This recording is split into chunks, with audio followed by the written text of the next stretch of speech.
think we should start pretty much straight away just to keep everyone to time. So let's just jump right into it. After all, we do have a lot to get through, and it's quite important that we respect everyone's time and end sharply. Good morning, everyone. Welcome, and welcome again to this webinar on mobility and the fourth industrial revolution. I'd like to thank the Urban Festival and all of our partners who've been working so hard to make this happen. My name is Maibuya Magwaza. I will be co-facilitating this alongside Monica Zolzer, who will be working very hard to keep us all to time. Anyone who saw the terrible vice presidential debate yesterday will have seen a man interrupting a woman repeatedly. In this case, it will be Monica interrupting people to tell them you're out of time and you need to stop. We will begin with a poem, and then I will just dive into some house rules before introducing you to our lovely panelists. The unknown. One problem. We need to share with sound. We had it, Maibuya. Oh, did we? Okay, well, there we go. So you did it right. I did it right the first time, and I second guessed myself.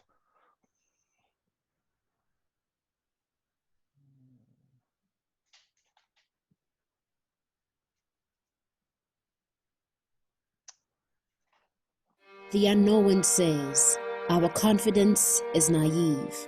Compromise. Stick to the tried and tested.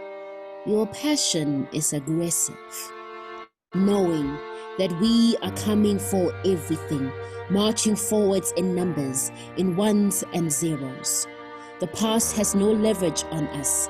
The present expected us to stand still, but time ticked our presence, with the future inscribing us into history's foundation, calling us by our names, including the clicks in our names and clicking of our fingers. Once not born with silver spoons in their mouths, are now makers of the spoon and benders thereof, came to this earth with answers clenched in fist, unclenching fist to be the answer. Ours is not a race to come first or be first, but to influence and impact us, energy injectors, conductors of creativity, dancers with the rain, proverbs for our posterity, signaling the speed of ideas, implanting innovation, setting standards a tradition.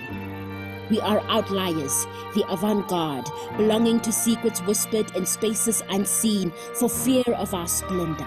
We are resolutely spewing out stagnation, a slow poison for the norm, perplexing conformity. We're not taking up space only to be muted at the table, not just conduits between what should be and is, not just bodies treading into uncharted public realms, but we are tomorrow's tools, the manifestation of ideals unscripted, leaning on the reassurance of the rising of the sun the next day. Let he without foresight cast the first doubt, whilst we visionaries converge at Urban Festival 2020. Welcome.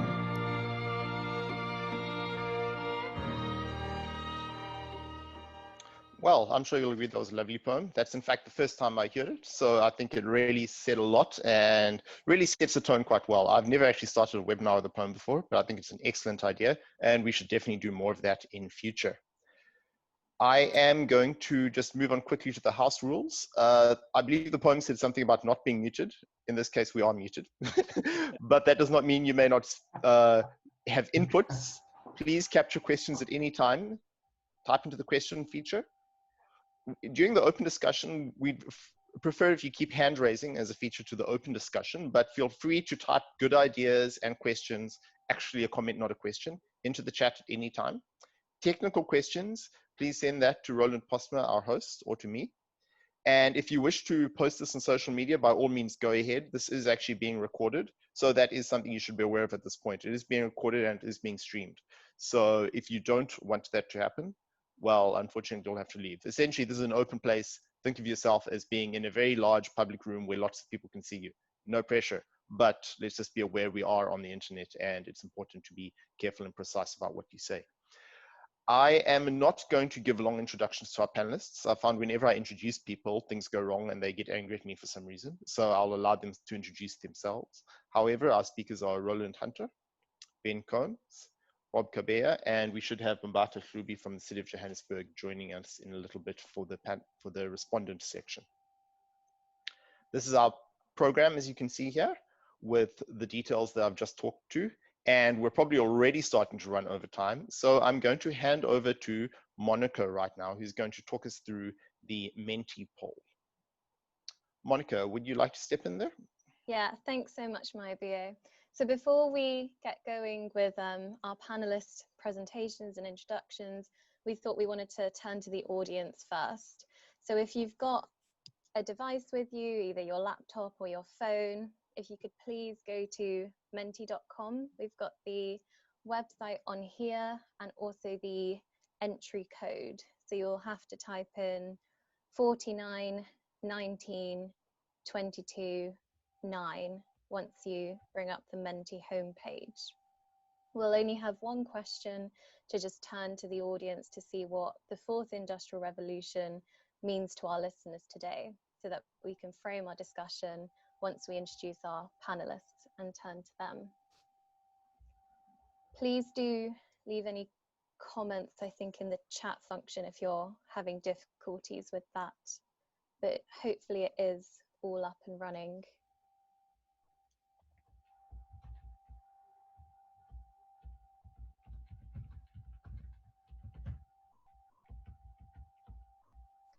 Great. And Maya, let me know when you'd want me to bring up the results on screen. We've got a few coming through, but I think you can take over and throw them up right now if you'd like. Sure, will do.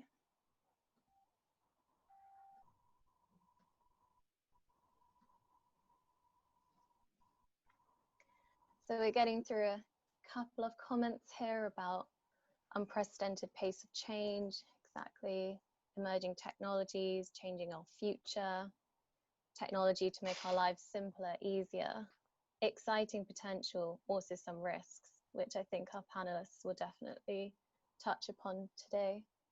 Innovation, digital disruption, public sector is lagging behind, interesting comment here. Driven by technology, data, internet, data's a new one here. Opportunities requires willingness to change. Fundamental shift in how society connects, works, trades. Yeah, nice.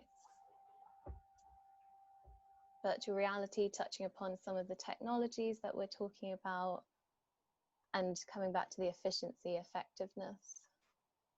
What's this one? Automation, manufacturing, industrial practices. Amazing. We've definitely got a clued up audience today, Maya Bouye. No pressure, panelists. Regulation and governance is falling behind. Okay, so we've got some of the risks, the threats, opportunities, and the technologies on board as well. Okay, I can leave a couple of moments to see if, yeah, freeing from repetitive tasks. I'll keep this on in the background in case other audience members want to contribute thoughts as the discussion continues. But I think for now, I'll turn back to you, Maya Bouye, because I'm conscious about time as well. But thanks audience for these insights. All right, thank you very much. That is very, very helpful indeed. I am going to get us back to our sort of central slide point. Next up, we will have Roland Hunter, who will be talking to camera, I believe. So I'm just going to stop talking now and let Roland introduce himself and kind of set the scene. Roland, please. Good morning. So my name is Roland Hunter. I basically have worked in city governments and cities for the last 20 years. I once used to work for Joburg. What's that called? Full disclosure. At the moment, I am called the city lead on the Future City South Africa program. The logo you've seen stuck up there. And my responsibility is mainly about how these projects that we are running, two major ones and some others, are being taken up by Joburg. Today, I'm standing in for Michael Kehato, who is the project lead on the Fourth Industrial Revolution in Mobility project. He's had an unavoidable clash in his diary and he couldn't be here. So I'm now speaking from the point of view of a non-specialist. And I mean, that set of comments intimidated me because there are a lot of specialists in the audience. and the rest, the other panelists are also specialists. So I'm going to give you a non-specialist perspective from the point of view of someone who's really quite excited by what we've turned out. So we've got some very interesting stuff in this project, and we're going to hear about that. My interest in it is how it seems. How do we manage the risks, the inclusion risks associated with all of this exciting stuff? Because it seems that these innovations, you know, Ben and Bob, contradict me later if I'm wrong, and Monica, but it seems that these innovations appear where there are resources. And so you start finding them in the freight industry in South Africa, for example, and in, let's say, ticketing for Gautrain, but nothing at all in the minibus taxi industry. What is going on there? And surely there are ways in which, from a city point of view, we could be using what's coming out of this project in order to nudge some of these innovations into areas where they have not yet appeared. So that's my big thing. How do we manage the risks? You see, it's not a specialist story, but I hope our specialists later may touch on some of these points. Yeah, I think I want to leave it right there. And I should hand it over to Ben. And Ben, I hope I haven't set you up, but I'm sure you already know that we made these kind of comments before. So, but please tell us about the exciting stuff, and then also tell us about inclusion if you can. Thank you. And thanks very much, Roland. And I think definitely want to come on to those risks and challenges and welcome everyone, and thank you very much for joining us today. I'm Ben Coombs. I work at PwC UK. I am an assistant director and co-founded our innovation and sustainability practice, which is particularly focused on harnessing the 4IR and emerging technology for people and the planet. We do a lot of work around climate change and the environment, but also cover the broader global goals as well. And we've been partnering with PwC South Africa and all the other partners on Future City South Africa that you saw the logos on the front slide, to really start to look at what does 4IR mobility mean, and how can we use the work that's going on around the world to inform how South Africa, and in particular Johannesburg, can move forward in terms of future urban mobility. The next slide, please. So, you know, we spent 6 months in the first part of this year looking at a range of case studies, a range of ideas from both the global north and the global south to really get an international picture of what are the big trends coming down the track in 4IR mobility. And we saw 4 things: the rise of automation, intelligent and connected systems, electrification for greener transport, and the sharing economy. And I think Roland touched on a few of those. But what is also important, as Roland mentioned, is really bringing together that responsive and evolving enabling environment. And the enabling environment is all the things you need to help this work well. I mean, technology is just a tool. How that tool is used, where that tool can be used, you know, how safe operation, what are the safeguards, inclusivity, all of the other issues need to come in the enabling environment through policy and regulation. And that really needs to be agile and adaptive in this very quick environment. And we can come on to that later, but I just wanted to cover some of the sort of high-level insights in the report. So next slide, please, Monica. Or was it Mayubuye? Could I have the next slide, please? Sorry, I got disconnected for a second there. No, that's fine. So I'm not going to go into this in all detail because we've got a report coming out. We've got a report being published about these international trends, hopefully coming out later this month. So there's a whole lot of information, but I just wanted to show you the types of things that we've pulled out. So we split the applications into 5 key areas around the passenger journey: data-driven mobility, distribution and delivery, safety and inclusion, and city planning and infrastructure, and really started to dive into the types of applications that are coming on stream across the world. And as you'll see from this slide, I won't read through all of them, but we've got, got examples from, Nigeria, Egypt, Kenya, Helsinki, Rotterdam. There are a range of applications going on around the world. So the good news is I don't think this is just a sort of, North America, Western Europe, Japan story, Japan and China story. I think it's very much a global story. And I really like that poem at the beginning because it is about bringing these tools into the hands of citizens. I do appreciate there's the digital divide issue. I do appreciate there is the sort of having the basic infrastructure to do these things. But there are opportunities to do 4IR that aren't, you know, billions of dollars and having a supercomputer. And I think that's a key message to take away in terms of the sort of smartphone culture that we're moving into. So as I say, lots of those examples will be in the report. I think you can read some of the words around, you know, digital payments, integrated ticketing in the passenger journey, you know, city planning with VR, AR, smart traffic. It's really, for me, the gearbox of the fourth industrial revolution is how AI, artificial intelligence, blockchain, and the Internet of Things with sensors combine to really make that gearbox and make all of these other technologies flow.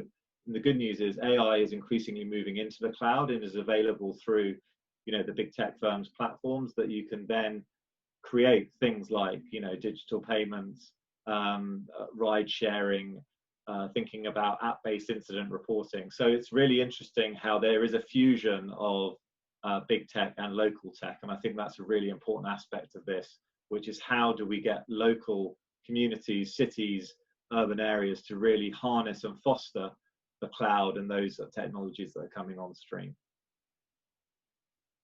Next slide, please. Thanks. This is really just to say, look, we're fully aware. We spent a lot of time thinking both about the applications and how they're implemented and what the type of implementation framework is needed. So this is just to show, I mean, as I said, we've only got a 5-minute introduction. I really want to get onto the discussion, but this is really just to show that there are a range of things coming, and some of them are going to be available, you know, almost now or already happening. And certainly all of the things we identified are things that are actually in deployment around the world. We haven't gone for things in the lab. So I certainly expect in R&D much more to be coming through over the 2020s. But this was just to say, look, you know, e-hailing and shared mobility, real-time data and collection analytics are already sort of happening. Warehouse robotics we're starting to see. But, you know, there are some things that are further out, you know, VR, AR planning, autonomous vehicles, you know, intelligent transport systems where vehicles communicate with the network infrastructure, manage traffic. Well, you know, that's going to be further out. But we're starting to see a trajectory of travel towards this digitized, real-time environment around transport that can hopefully manage it in a more optimal way, both from a, you know, people and safety perspective, as well as an emissions and air pollution perspective. And I'll just hand over to Monica, because obviously what was really important about this international trends report is what this means, you know, what this means for the work going forward in terms of the local trends and what this means for South Africa and the city of Johannesburg. So over to you, Monica. Thanks, Ben. So we had three conclusions from our report, which fed into our work on the ground, sort of more locally in South Africa. The first one being context matters. Each city has their own priorities, their own difficulties, unique infrastructure that's already in place. And so each city will need to decide which innovations can enhance its overall development for their agenda, for the city's agenda, for the citizens as well, because we are talking about empowering the civic today. And also thinking about those potential negative impacts of these innovations and platforms, which Roland has touched upon. It's unique to each city and each local context. The process of change, again, is really important and key to the work that we're doing. You know, Ben has mentioned the digital divide. Part of this process, and it came across in the Menti poll, part of this process will, of course, affect everyone's lives across all industries, and we can't leave anyone behind. So part of this change will be about agility, adaptiveness, potentially reskilling and upskilling across all layers of the evolving adaptive environment that Ben mentioned, across governance, policy making, regulation, and accepting that there is no magic bullet. So there will be a couple of missteps, but it's moving on. That's the most important, and empowering transformation. So for us, again, a key takeaway that this cannot be done alone. We need to bring in the citizens, we need to bring in the public and private sector across all stakeholders, bringing in a wide-ranging number of partnerships. It's not just about the tech companies. We need to bring in the people's voices as well, the users, the day-to-day parents and travelers. So these are our three key takeaways that has fed into the local trends report, which perhaps Roland might touch upon as well, but I am conscious that I'm overrunning and my BA will probably tell me off later. So I will pass on to the next speaker. Thank you very much, Monica and Ben. That was really, really helpful, and I'm sure everyone will agree, really, really interesting. So the report's coming out, read it, it's going to be amazing. Next up, our next speaker is going to be equally amazing. His name is Bob Cabella, and he will be talking about some of the work that they've been doing in the city of Joburg, I believe, around the COVID pandemic response. But let me not get ahead of myself, and I will allow him to present. Bob, whenever you're ready. You are still muted. Yes. Fantastic. Hi, Maidway. How are you? I'm great, thank you. And you? Good. Thanks. Can you see my screen? Yes, that looks good. Okay, cool. No problem. Hi, everybody. My name is Bob Cabella.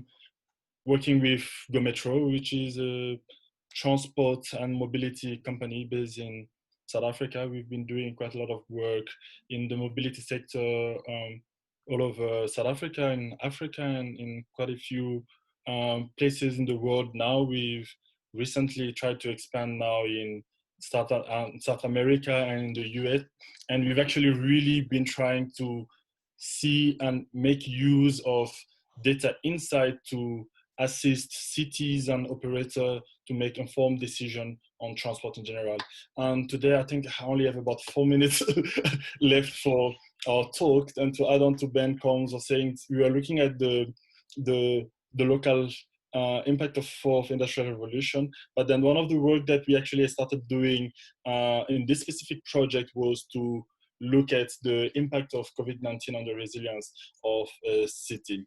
And for that, we needed to look at it on three different levels, you know, at the strategic level, tactical level, and operational level. So trying to understand, especially on the with COVID that had happened, a lot of operators, a lot of cities were not necessarily ready, and that is actually where some of the advantages of people that might have been gearing themselves for the fourth industrial revolution would have actually taken advantage of being ready. So you have different systems that could have been in place that would have avoided them going on a complete and total shutdown in terms of operation.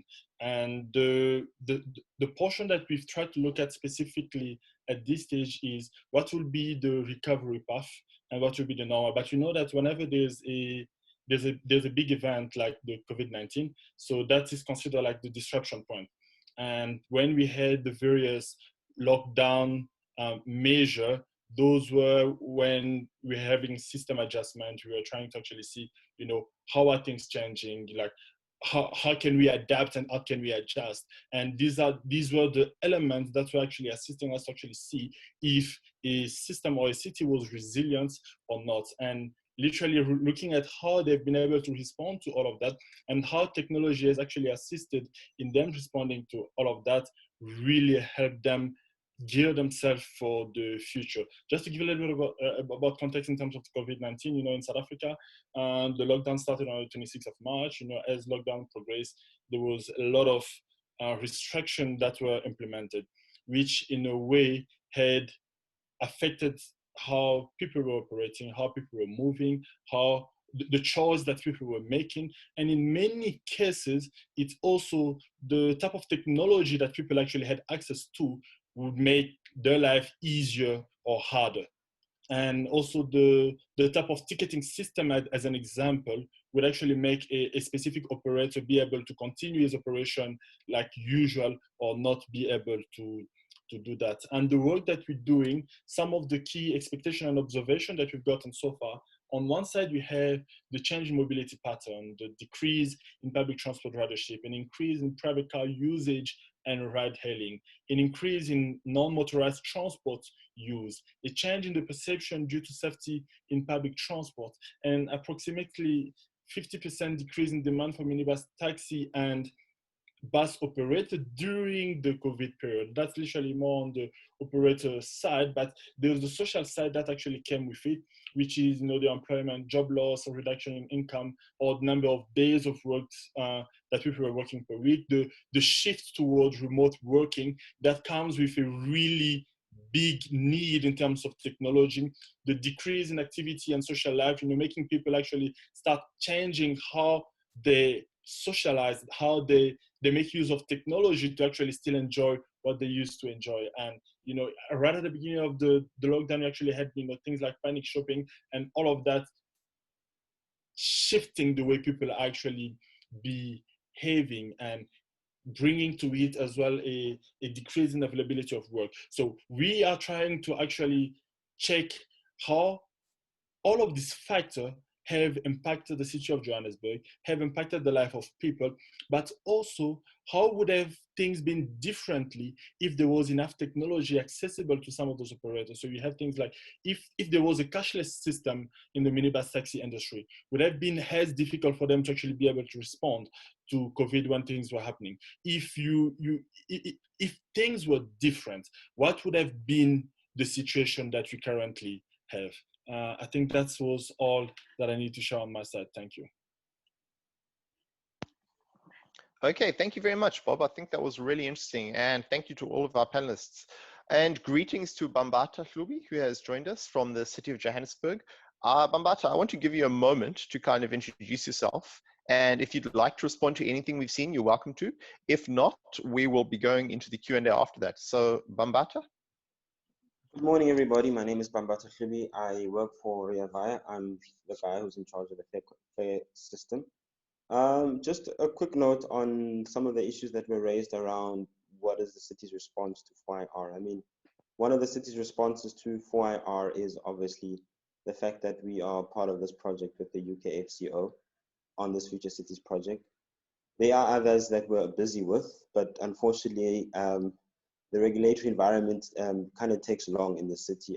There are some things we're trying to do, especially around the digitization of payment systems and all of that to make things easier for passengers, especially on Rea Vaya and some of the associated other systems. But I think the big thing is the taxi industry. And I think a lot of the problem with the technology deployment in the taxi industry, it's never been the technology per se, it's been more around involving the people on the ground and the stakeholders on the ground. It's been more of an engagement issue. And I think this, we as a city, as government, need to stop this top-down approach of forcing technology on top of people, but we need to start actually engaging people from a ground level up to bring them into the technology, to understand its benefits, and so that people can actually start to understand how technology can make their lives better. So I think that's part of the problem, is there's this disconnect that people feel like there's this big thing coming down on them, and then they get it, and then it doesn't give them the perceived benefits, then they don't want it anymore. But if we engage them before to say, this is what the technology looks like, this is how it's going to assist you, it's going to have some teething problems, it's going to be like this, it's going to be like that, work with us, we'll get it right. It's going to change the conversation a little bit. But if we keep, as I said, top-down and had this top-down approach, it's not going to work. Thanks.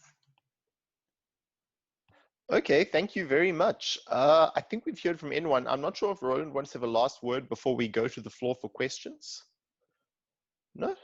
Okay, I think in that case, people feel free to type your questions into the chat.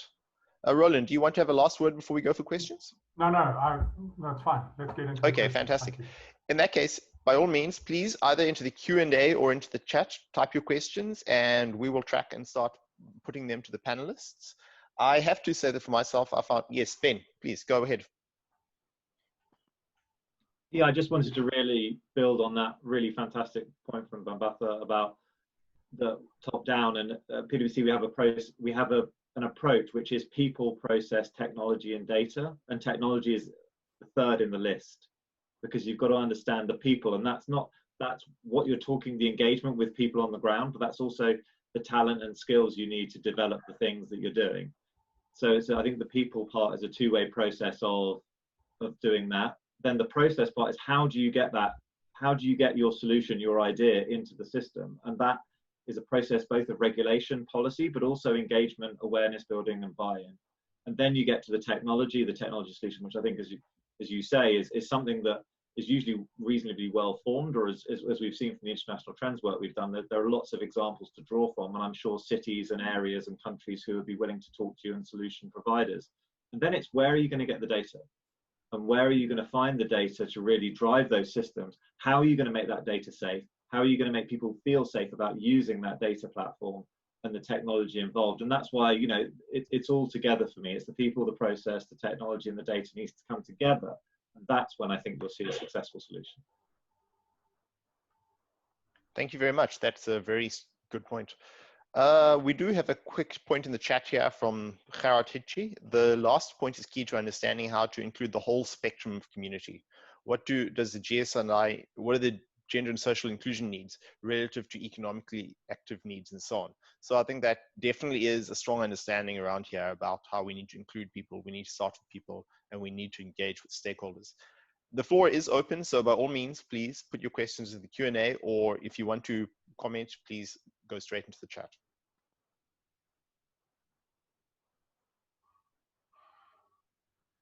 So if I may just add, maybe on a different vein, there are a lot of technologies in South Africa already. And I think what the international and local trends report kind of showed is that in many parts of the payments process, there's been a lot of technology. And I think even in some places, I was actually speaking to someone who runs who doesn't necessarily run the bank, but who's one of the higher ups in the banks. And he said that from a technology perspective, South Africa on the banking side is actually, he says he rates us quite highly in terms of the banking technologies and how people use banking technologies in South Africa specifically.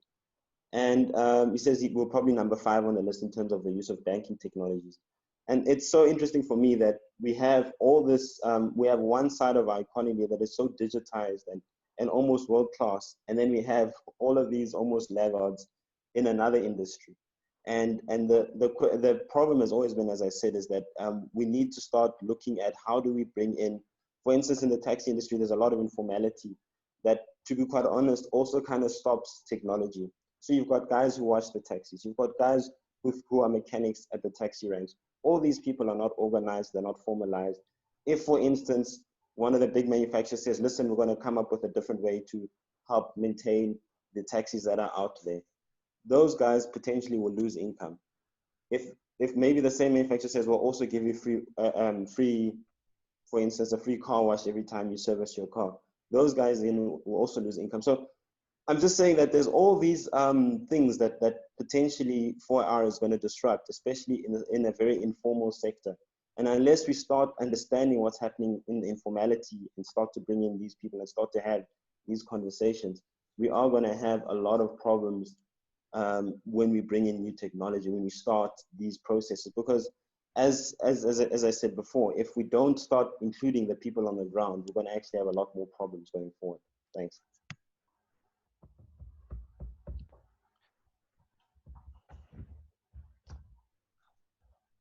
Go for it, Ben, and then we'll take this question from Frankie. Yeah, I just wanted to totally agree with that point. And I think we've got to be absolutely clear that structural change creates winners and losers. I mean, there's no way you can have change without creating winners and losers. And for me, the important point is, and that's why the people point is so important, you've got to bring people on that process. And that's why retraining, reskilling programs, understanding how you're going to make this shift is so important. I'm not one of those people, and I don't think we as a firm are those people who are going to say, just make change, make it happen, go with the winners, you know, let's make it all fantastic for them. That's not going to work for the economy, for the society in the medium to longer term. You have to get a system and process in place where you understand how that informal sector is going to evolve, and you have to have a vision for that sector as well as the technology driven, you know, glossy vision, because that is really, really important here. And if you do that well in one area, then people will start to trust you. And it's about building trust. And we've got various examples from across the world where structural change has been handled really badly. In the UK, where I lived, you know, the management of coal in the 1980s was handled terribly because we left communities disenfranchised. We left people without jobs. We left people without ability to, you know, feed their families, to educate their children. And I think that what we really need to make sure is that there's an overarching vision of what the future of mobility looks like that is inclusive. And inclusivity is so important here. And so I just wholeheartedly agree, but we can't get away from the hard fact that change does involve winners and losers unless you manage it properly. And I think that's really vital. Yeah, let's stick with the thread for a minute. We'll come to you in a moment, Frankie. Go for it, Roland. So what's interesting to me about that example is that the coal industry was nationalized. It was a government decision, and it was a disastrous thing. But what we're dealing with now seems to me pretty far out of government's reach. That's part of the difficulty. In fact, I'm sure it was you, Ben, who told me this train is coming down the track. And we as government don't know anything about it, let alone have the ability to manage it. And yet all of us have been talking about the need to talk to the people from the beginning and understand its impact on them. However, the person developing the innovation, the disruptive innovation, is not government and is not interested in that. They just go ahead, right? So you know, what are the levers which specifically Joburg, but government in general, can be using to nudge this innovation in socially advantageous ways? Part of what worries me is I don't know that there are such levers, and we need a lot more capacity if we're going to have any impact on that. Does anyone on the panel want to pick up on that point? Ben, Bambata? Yeah, I just two quick responses. I mean, I think that's why partnerships and collaborations are so important here.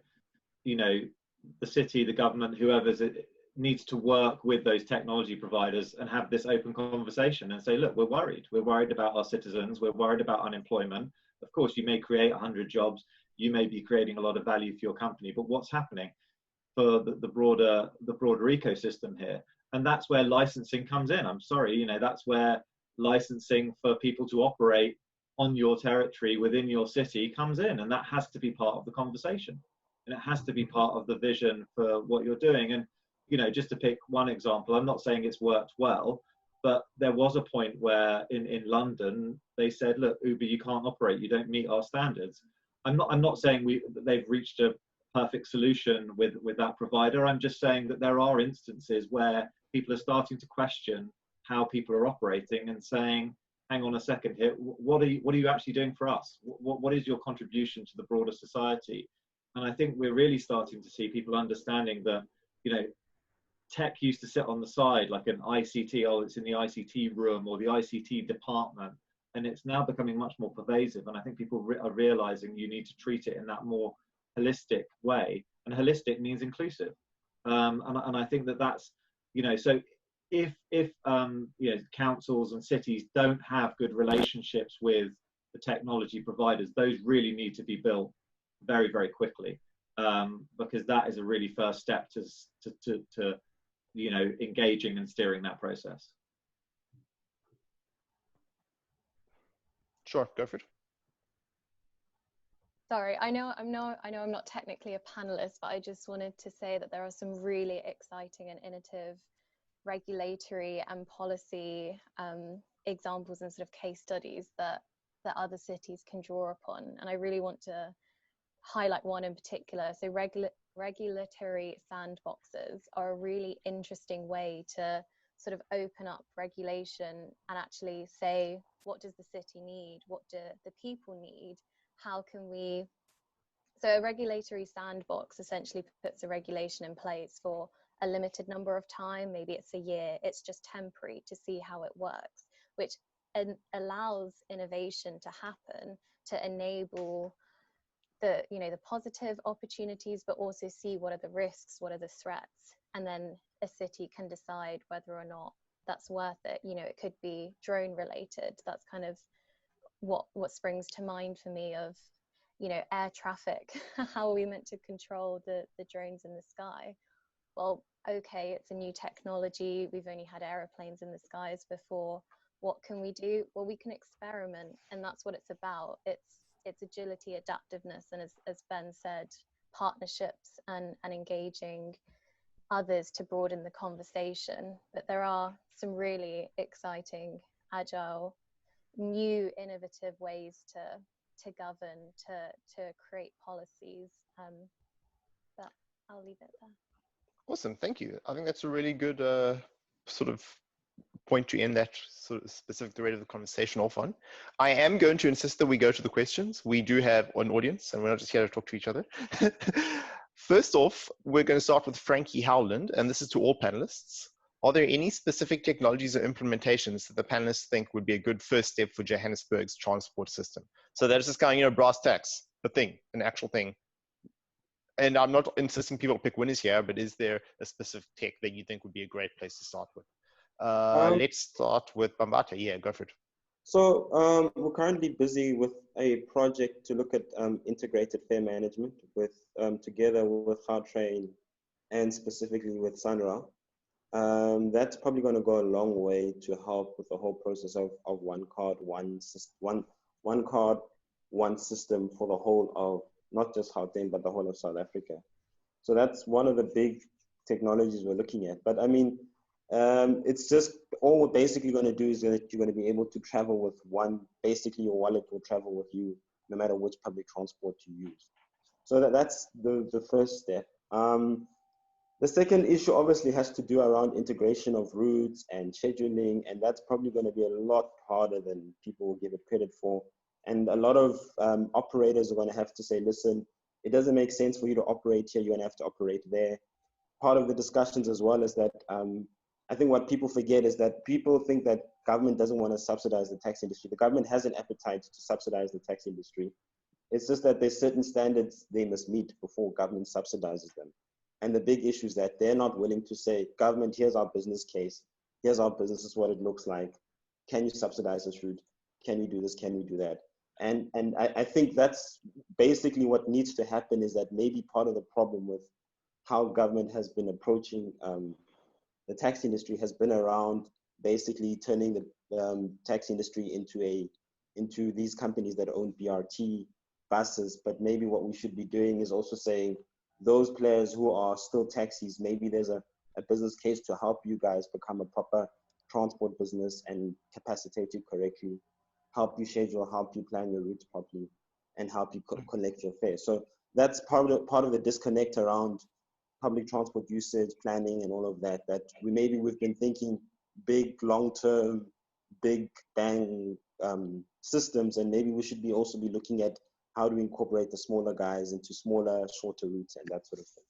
Thanks. If I can just add to what Bambata has said, such work is actually already happening in South Africa at the moment. We've actually we've done some pilots in the Western Cape region with minibus taxi industry that actually had been grouped together to form a company, and we actually assisted them into creating specific routes and running the operation efficiently, centralizing the way they've been collecting cash, and actually also using using technology for them to be able to manage the fleet. So there are some associations that are willing to actually think ahead and start making those type of changes. And it really comes to how the various association and the stakeholder on the government side are willing to actually meet each other halfway.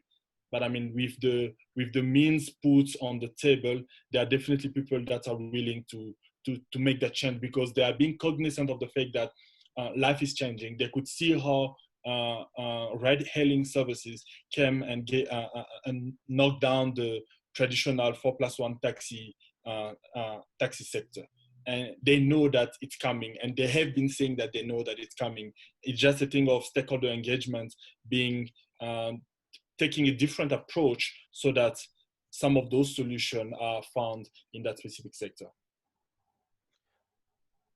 Okay, thank you very much. We have a couple of chat comments and questions which I want to look through. There is one question from Tracy Mantugi, which I think you maybe spoke to a little bit there, about what can local governments do to spur innovation and the use of technology in the minibus taxi industry. I mean, we keep coming back to minibus taxis, but let's be honest, that's because for a lot of people, that's their life, that's where they live, that's where they travel. So if anyone wants to expand on the points we've already put out on that question, by all means. There's also a point here from Stephanie Turwin, who is an architect and urban designer, who wrote a paper on restructuring the Gauteng city region and smart shelters. And her key finding, I assume Stephanie's a her, people want efficiency. The low income population use taxis as it's the most flexible and on-demand service. Unfortunately, Gautrain and BRT only meet a small sphere of influence. Stephanie believes we should support the minibus taxi industry through intensifying corridors and nodes. So physical shelters and city buildings are important. My question to Bambata is, from working with the taxi industry on the ground, what is their willingness to consider new ideas, such as putting their roots in Google Maps? With Rea Vaya and Gautrain in Google Maps, we now need the taxi industry. It will process both, it'll help both the low income and high income populations have access. I think there's a good question there around innovation and the minibus taxi industry. And it's easy to bash government, perhaps. What are you guys doing? Why aren't you guys being more innovative? But isn't there a bit of a resistance in the taxi industry? And none of us here are from the taxi industry, so we can't speak for them.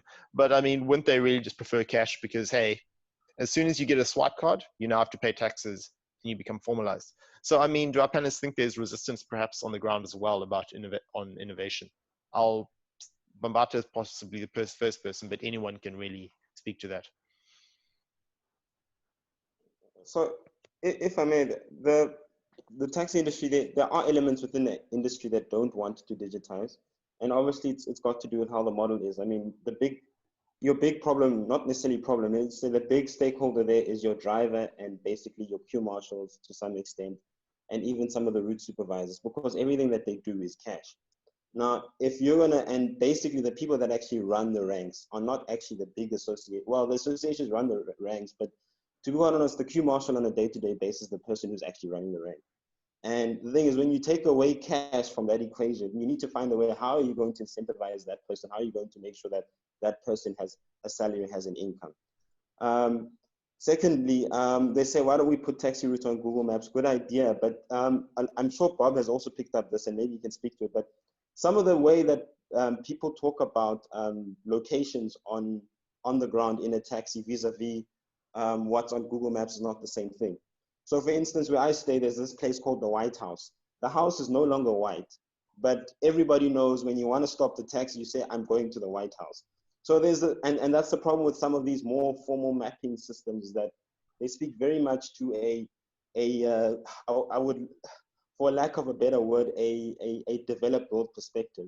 But there's almost like a learned understanding on the ground about what the stop is, what the stop looks like, and how people talk about it on the ground. So those are some of the things. So putting stuff on Google Maps is part of it. Yes, you can, but some of it actually is not actually going to speak to how people actually associate locations with places and places to go. So yeah, that's one of the things. But maybe Bob can speak to some of that, because I know he's done some work on that.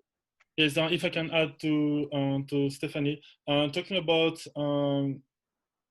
putting the minibus taxi route on Google Maps. The reality is that we actually recently completed a citywide data collection for the city of Johannesburg, where we actually map all the minibus taxi routes for the entire Johannesburg region. And that's on its own, after the processing of the data with the CSRR, they're actually planning on creating GTFS files and actually putting it on Google Maps. So it's actually already something that is being prepared for. They're actually doing it for the entire Gauteng region as part of some of the modeling exercise that they are doing. But then the reality, and just to add on top of what Bambata said, is that to get demand responsive type of transport, there's a lot of factor that comes into it. You actually first need to ensure that the system is, you are able to track the entire system. And because in most cases, to actually start with, minibus taxi don't like having tracker, as an example. So you actually can have anything that you want on the map. You are able to see those routes on a specific app. There are quite a few apps that have been that have actually put the various routes online, and they've been also mentioned on the local trend reports. But then just seeing that like that does not necessarily help the person that want to get the information. So being able to move from that to a hybrid type of system that is going to put the initial basis of a demand responsive type of transport will really become very important, and that's where some of these innovation will really come into play. But yeah, there are works that are happening at the moment that are really paving the way for that. Go for it, Ben. Yeah, I just wanted to sort of link those 2 points to Roland's earlier ask of me about risks, because I do see a big risk here about privacy. And, you know, of course, people are worried about cash and tax, but people might not want people to know exactly where they're traveling and why they're traveling. And there may be valid reasons for that. There may be invalid reasons for that. And I do think, you know, there's a tendency to say, there's this platform out there called Google Maps or whatever it's called. Let's put our stuff on that. And I do think it, you know, that might be the solution, that might be the right solution, but it goes back to the people, the process. What people and process have been involved in making that decision, and does it have the right guardrails in place in terms of what that is trying to achieve, the privacy, you know, does it achieve all the objectives that we're hoping for it to achieve? And it may well end up being that Google Maps is the answer. I'm not trying to say it isn't, but I do think due process needs to be followed before we necessarily jump to the platform that is currently operating. And certainly I think, you know, it's part of the process that I know other cities have gone through, including London, where they've tried to work out where are we going to host this information, because this information and data might be hosted for the next 30, 40 years. So while it may be convenient to put it on a platform today, is that going to be the right platform that serves the city? Are there, you know, minibus taxi providers who have got certain wants and needs from how they want their data to be shared and stored and all of those things? So I do think we need to move quickly, because obviously, as I've said to Roland, and he's obviously heard my, you know, this is coming down the track very fast in terms of technology, but we also need to follow what is going to work for, you know, the city and citizens in the medium to long term, and can we get the right frameworks in place? And that's where I think Monica's suggestion of the sort of regulatory sandboxes, you know, exploring ideas, giving environments for people to air their concerns, their wants and needs is really, really important here, because they may just have been missed. It might just be that they weren't designed into the process, and it may be that it wasn't that difficult to design them in. They just weren't in the mixture. They weren't in the recipe for the cake that was being produced. So I think all of these things are really important. I do think, you know, getting everything on an integrated platform makes so much sense. So people see mobility, and that includes walking, by the way, and cycling, as well as obviously minibuses, as well as all the other sort of public systems of trains and metros and trams. But I think, you know, it really needs to be worked out. If we are going to put everything onto an integrated system, what does that system look like? What safeguards does it have? Who is in control of it? Who can access their data if they've got a concern or a query?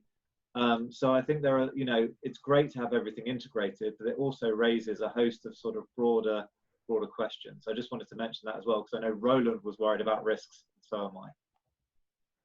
Thank you. That's a very good point. I think we're really running short on time. We're down to 6 minutes, and I'm going to be very strict about time. What I want to do is kind of a little wiggle.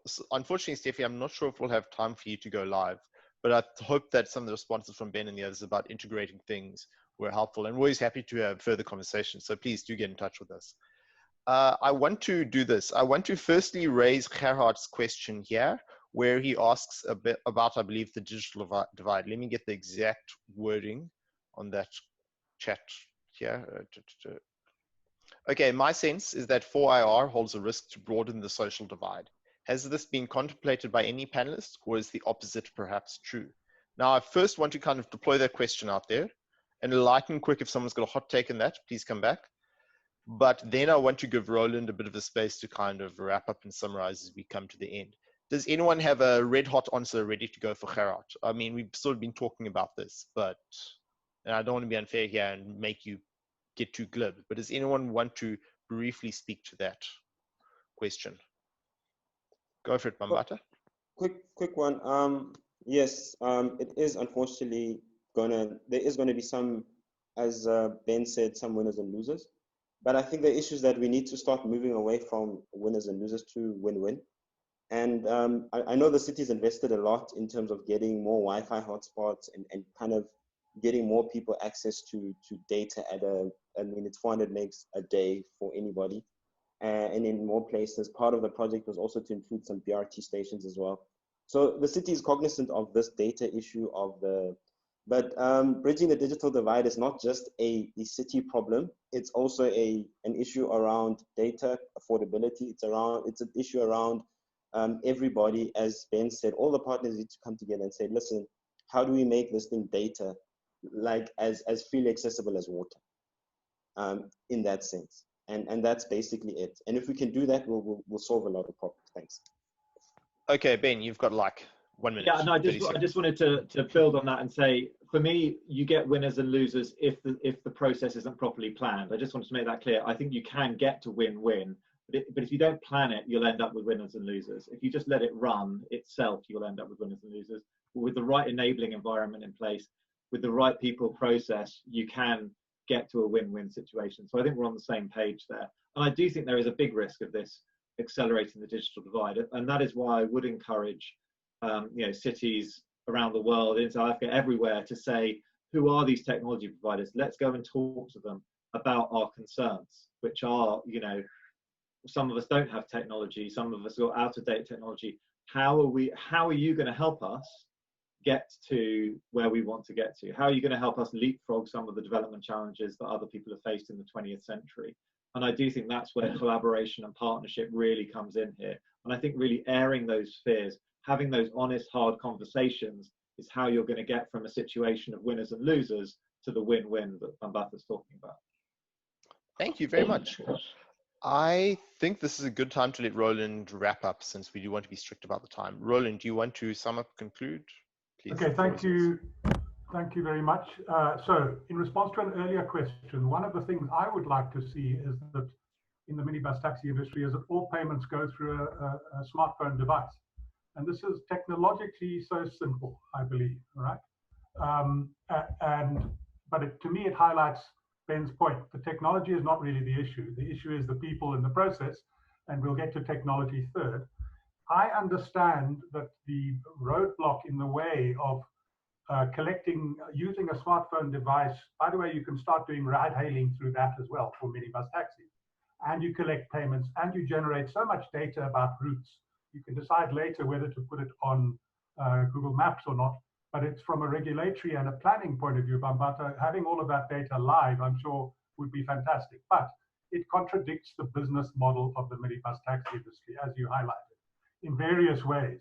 So it means that City of Joburg should be starting to discuss the business opportunities, because I understand minibus taxis are run by business people. Some of these people are quite, can I call it, ruthless business people. In other words, there should be a way of finding a business model which makes sense for them, which somehow gets money into the hands of people who currently rely on the cash which is flowing around. All of this is a process. So you're talking to technology providers, you're talking to the taxi industry, you're making sure their business interests are well looked after. And you need to do all of that to actually overcome the risks, the risk of exclusion, the risk of deepening the digital divide. It's a process again. And what it requires from Joburg is a capacity to run such a process. So to me, this has been a very useful conversation to help us actually think about what next on our project. I really appreciate some of the comments that were made, and want to echo the point Mayibuya made. You can contact us again if you would like to follow up further. But I do think this has been useful. Thanks, Mayibuya. I don't know that I need to say any more. It's 10 o'clock now. No, I don't think so. Thank you again, Stephanie, for those inputs. If you want, you can certainly private message me or drop me your email, and I can put you in touch with everyone on the panel. That's not a problem at all. I want to say thank you very, very much to all our panelists. Thank you to Monica for helping me facilitate this. And thank you most of all to our audience for coming through.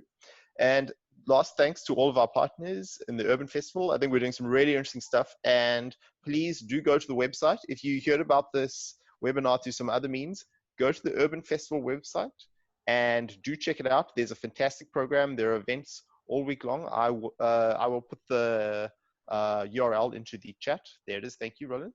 So please go to the website, take a look. There's amazing stuff happening pretty much every day for the rest of October. And thank you again for attending. Goodbye. Thank you. Keep well.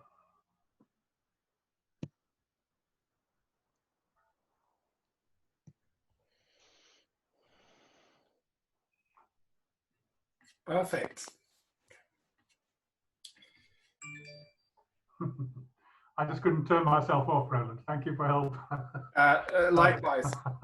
Ciao.